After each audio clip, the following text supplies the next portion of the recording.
मेरी प्यारी माताओं और बहनों को मेरा कोटि कोटि प्रणाम और कार्तिक पूर्णिमा की हार्दिक शुभकामनाएं। आज का दिन केवल एक तिथि नहीं है, बल्कि एक पुण्य, दान, स्नान और आराधना का महासंगम है, जिसे हम त्रिपुरारी पूर्णिमा के नाम से जानते हैं। कार्तिक मास की यह अंतिम और सबसे महत्वपूर्ण पूर्णिमा भगवान शिव को समर्पित है, इसीलिए इसे त्रिपुरारी कहा गया है। मान्यता है कि इस नदी, गंगा या किसी भी पवित्र नदी में स्नान करने मात्र से व्यक्ति को अश्वमेध यज्ञ के समान फल प्राप्त होता है। अब हम इस कथा का श्रवण करेंगे। बहुत बहुत पुरानी बात है। उस समय सब देवताओं और असुरों के बीच निरंतर संघर्ष चल रहा था और सृष्टि में धर्म और अधर्म की शक्तियां आपस में टकराती रहती थी। एक समय की बात है, एक अत्यंत शक्तिशाली असुर था जिसका नाम था तारकासुर। तारकासुर को जब भगवान शिव के पुत्र कार्तिकेय ने पराजित किया तो उसके 3 पुत्र, जिन्हें हम त्रिपुरारी के नाम से जानते हैं, वे अत्यंत क्रोधित और दुखी हुए। इन 3 पुत्रों के नाम थे तारकाक्ष, कमलाक्ष और विचुनमाली।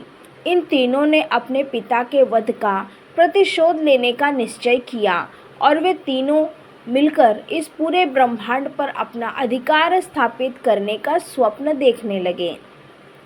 तीनों भाइयों ने मिलकर यह निर्णय लिया कि उन्हें किसी ऐसे शक्ति की आवश्यकता होगी जो देव, असुर, मनुष्य, दानव किसी के पास न हो।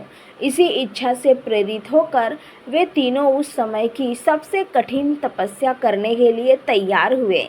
उन्होंने अपने शरीर को कष्ट सहने के लिए तैयार किया और हजारों वर्षों तक अन्न जल का त्याग करके केवल और केवल कठोर तपस्या में लीन रहे। उनकी तपस्या की अग्नि इतनी प्रचंड थी कि उसका तेज तीनों लोकों तक महसूस होने लगा। इस तपस्या से स्वर्गलोक में देवगण भयभीत हो उठे और सृष्टि के नियामक ब्रह्मा जी का आसन भी डोलने लगा। अतः जीवों पर दया करने वाले और भक्तों के प्रति सहज करुणा रखने वाले पितामह ब्रह्मा जी को अत्यंत इन तीनों के सामने प्रकट होना ही पड़ा। ब्रह्मा जी ने उन्हें दर्शन दिए और अत्यंत शांत स्वर में कहा, पुत्रों, मैं तुम्हारी इस असीम और कठोर तपस्या से अत्यंत प्रसन्न हूँ। तुम जो चाहो यह वरदान मांग सकते हो। ब्रह्मा जी के इस वचन को सुनकर तीनों असुरों ने एक क्षण के लिए आपस में विचार किया। उनका अहंकार और उनकी महत्वाकांक्षा स्वर्ग से भी ऊंची थी। सबसे पहले तारकाक्ष ने वरदान मांगा, हे पितामह, हमें ऐसी शक्ति प्रदान कीजिए कि हम तीनों भाइयों के लिए 3 अलग अलग किंतु आपस में जुड़े हुए शहर हो। यह शहर ऐसे हो जो न तो स्वर्ग में हो, न पाताल में और न ही पृथ्वी पर, बल्कि ये तीनों शहर आकाश में विचरण करते रहे, हर समय गतिमान रहे। कमलाक्ष ने इसमें जोड़ा, और हे प्रभु, हमारे ये तीनों शहर, जिन्हें पुर कहा जाएगा, 1000 वर्षों तक पूर्ण रूप से सुरक्षित रहें। 1000 वर्ष पूर्ण होने पर ये तीनों पुर केवल एक क्षण के लिए एक सीधी रेखा में, एक सीध में आ जाए, और उस समय जो कोई व्यक्ति केवल एक बाण से हम तीनों पुर का संहार कर सके, वही हमारी मृत्यु का कारण बने। अंत में विद्यमानी ने कहा, और तब तक हमें देवों, दानव, मनुष्यों और किसी से भी कोई भय न हो। हम अजर, अमर और सर्वशक्तिमान बने रहे। यह वरदान अत्यंत दुर्लभ और एक प्रकार से असंभव था। ब्रह्मा जी ने बहुत सोचा और मन में इस वरदान की जटिलता पर विचार किया। उन्होंने जाना कि इस वरदान की शर्त इतनी कठिन है कि 1000 वर्षों तक शायद ही कोई इस शर्त को पूरा कर पाए। यह सोचकर और तपस्या का मान रखने के लिए उन्होंने तथास्तु कहकर यह वरदान दे दिया और उन्हें यह दुर्लभ वरदान प्रदान करने के अंतर्ध्यान हो गए। वरदान प्राप्त करते ही इन तीनों असुरों का अहंकार 7वें आसमान पर चढ़ गया। उन्हें लगा कि अब उनकी मृत्यु एक प्रकार से असंभव ही हो गई है। तुरंत ही वरदान के प्रभाव से विश्वकर्मा जी के मार्गदर्शन में मैं दानव के द्वार तीनों लोकों में भव्यता का प्रतीक 3 अद्भुत और अविश्वसनीय पुरों का निर्माण किया गया। पहला पुर तारकाक्ष का था, जो सोने का बना था, स्वर्णमय पुर। यह पुर अपनी चमक और वैभव से सूर्य को भी मात देता था। दूसरा पुर कमलाक्ष का था, जो चांदी का बना था, रौम्यपुर। यह चंद्रमा की शीतलता और सुंदरता से परिपूर्ण था। और तीसरा पुर विद्युन्माली का था, जो लोहे का बना था, लोहमपुर। यह पुर अपनी दृढ़ता और शक्ति का प्रतीक था। ये तीनों पुर आकाश में विचरण करते हुए अपनी भव्यता और गति के कारण एक साथ कभी नहीं मिलते थे। 1000 वर्ष में केवल एक बार, वो भी केवल एक पल के लिए, वे एक सीधी रेखा में आते थे। इन तीनों पुरों को मिलाकर ही त्रिपुर कहा गया। इन पुरों में निवास करते हुए तीनों असुरों ने अपनी शक्ति का दुरुपयोग करना शुरू कर दिया। वे तीनों अहंकारी, अत्यंत क्रूर और अत्याचारी बन गए। तब सभी देवता, जिनमें इंद्र, अग्नि, वायु आदि प्रमुख थे, अत्यंत व्याकुल होकर इस समस्या का समाधान ढूंढने के लिए सबसे पहले सृष्टि के पालनकर्ता भगवान विष्णु के पास पहुँचे। देवताओं ने करुण कंद्र करते हुए हाथ जोड़कर भगवान विष्णु के सामने अपनी व्यथा सुनाई। हे जनार्दन, इन त्रिपुरारी असुरों ने हमारे स्वर्ग को नरक बना दिया है, हमारे यज्ञ, तपस्या और मान सम्मान को पूरी तरीके से नष्ट कर दिया है। हम तीनों लोकों में कहीं भी सुरक्षित नहीं हैं। भगवान विष्णु ने देवताओं की बात अत्यंत ध्यान से सुनी और अपनी दिव्य दृष्टि से पूरी घटना का आकलन किया। तब उन्होंने देवताओं को शांत करते हुए कहा, हे देवगण, आप सभी की पीड़ा मैं समझता हूँ, किंतु इन असुरों को यह वरदान स्वयं पितामह ब्रह्मा ने दिया है, और वरदान की शर्त यह है कि उन्हें केवल एक ही बाण से मारा जा सकता है, जब उनके तीनों पुर एक सिद्ध में हो। यह अत्यंत कठिन कार्य है। मेरे पास इतनी शक्ति है कि मैं उन्हें मार दूं, लेकिन ब्रह्मा जी के वरदान का सम्मान करना भी आवश्यक है। आप सभी विलंब किए बिना कैलाश पर्वत पर जाइए और अपने आराध्य महादेव से इस संकट से मुक्ति दिलाने की प्रार्थना कीजिए। केवल वही त्रिपुरारी बनने की क्षमता रखते हैं। देवताओं ने भगवान विष्णु के चरणों में शीश नवाया और तुरंत ही कैलाश पर्वत की ओर प्रस्थान किया, जहां करुणा सागर भोले शंकर महाकाल निवास करते थे। देवताओं के मन में यह आशा जागृत हुई कि अब उनका संकट अवश्य दूर होगा, क्योंकि उनका अंतिम आश्रय अब स्वयं महादेव ही थे। सभी देवगण महादेव के पास पहुँचे। महादेव ने अत्यंत शांत और सौम्य वाणी में पूछा, हे देवगण, आप सभी किस कारणवश यहाँ पधारे हैं? सृष्टि में क्या संकट आ गया है? आप बिल्कुल चिंता न करें, निसंकोच होकर अपनी बात कहें। देवताओं ने पुनः हाथ जोड़कर पूरी त्रिपुरारी कथा, तीनों असुरों के अत्याचार और ब्रह्मा जी से प्राप्त वरदान की शर्त विस्तार से उन्हें सुनाई। उन्होंने कहा, हे नाथ, इस सृष्टि में अब आपके अतिरिक्त कोई और नहीं है जो उन असुरों का संहार कर सके।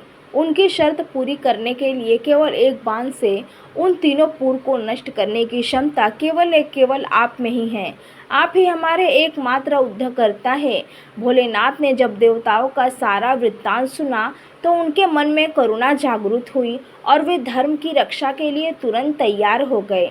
उन्होंने देवताओं से कहा, चिंता मत करो, मैं शीघ्र ही उन तीनों असुरों के अभिमान को मिट्टी में मिला दूंगा और इस सृष्टि को उनके आतंक से मुक्त कराऊंगा। लेकिन इस कार्य के लिए मुझे एक ऐसे रथ की आवश्यकता होगी जिसका निर्माण इस पूरे ब्रह्मांड के सर्वोत्तम तत्वों से हुआ हो। महादेव के वचन को सुनते ही सभी देवता अत्यंत प्रसन्न हुए और तुरंत ही युद्ध की तैयारी में जुट गए। यह युद्ध कोई साधारण युद्ध नहीं था, यह धर्म और अधर्म के बीच का महासंग्राम था। इसीलिए इसका रथ भी अद्भुत और अद्वितीय था। पूरी पृथ्वी को महादेव के लिए विशाल रथ बनाया गया। सूर्य और चंद्रमा को उस रथ के 2 पहिए बनाया गया। चारों वेद उस रथ के घोड़े बन गए।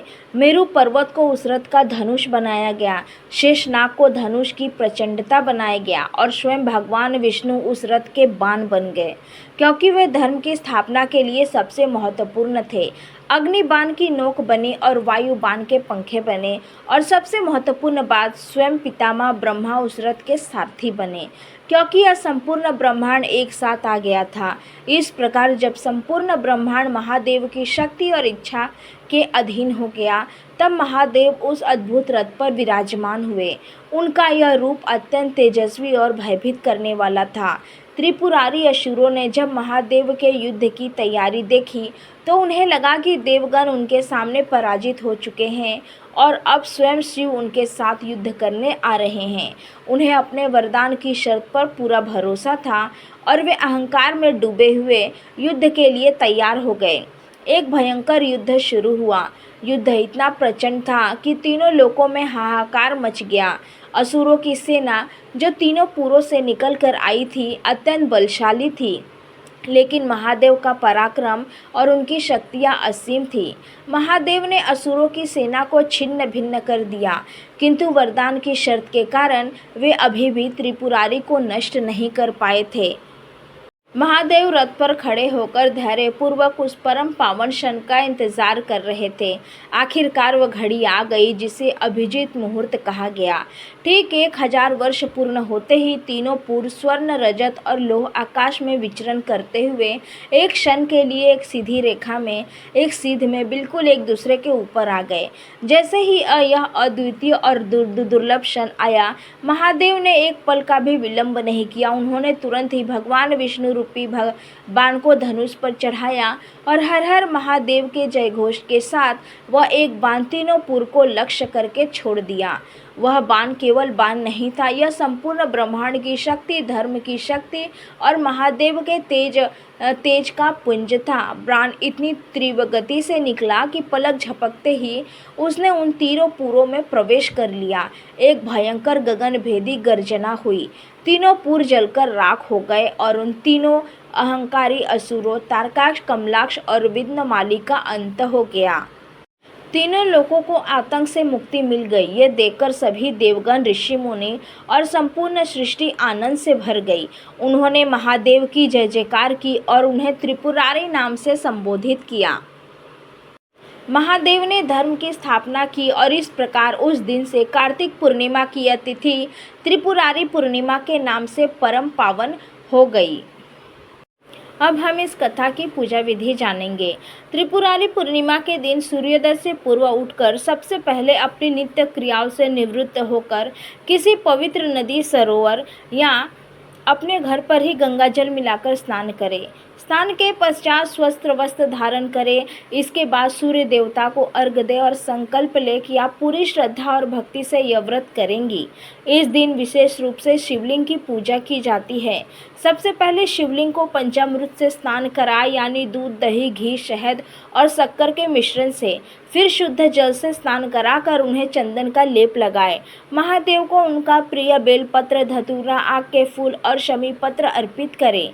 माता पार्वती को भी पूजा करें और उन्हें सिंदूर, चूड़ियाँ और सुहाग की अन्य वस्तुएं अर्पित करें।